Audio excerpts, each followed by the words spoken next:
శాఖవరం అని ఒక ఊరు ఉంది మాకు ప్రకాశం జిల్లాలో కందుకూరు మండలంలో. శాఖవరం అని ఒక ఊరు ఉంది. ఆ ఊరికి నేను 4 ఇయర్స్ నుంచి రెగ్యులర్ గా సంక్రాంతికి నేను గెస్ట్ అండి ఆ ఊరికి. ఆ ఊరి కోసమే నేను సంక్రాంతికి వెళ్తాను. వాళ్ళు పిలుస్తారు. మన సంస్కృతి సాంప్రదాయాలు సంక్రాంతి అంటే ఎలా చేయాలో ఆ ఊర్లో చేస్తారు బాగా. సో శాఖోపశాఖలుగా విస్తరించి దేశ విదేశాలు రాష్ట్రేతర ప్రాంతాలలో వ్యాపార రీత్యా ఉద్యోగాల రీత్యా వెళ్ళినటువంటి వాళ్ళందరూ కలిసి ఆ ఊర్లో చాలా మంచి ప్రోగ్రామ్స్ చేస్తున్నారు. చెరువు గట్టు మీద మొక్కలు నాటితే మొక్కలన్నీ పెరిగి పెద్ద చెట్లు అయినాయి.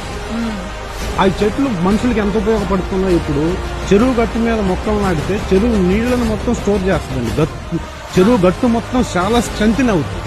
అది తెలియదు. చెట్లు ఉంటే ఇక తెగిపోవటాలు గండి పట్టాలు ఉండదు చెరువుకి. అది చేసి ఊర్లో రోడ్లకు కానీ వాళ్ళంతా ఒక దగ్గర ఒక 35-40 మెంబర్స్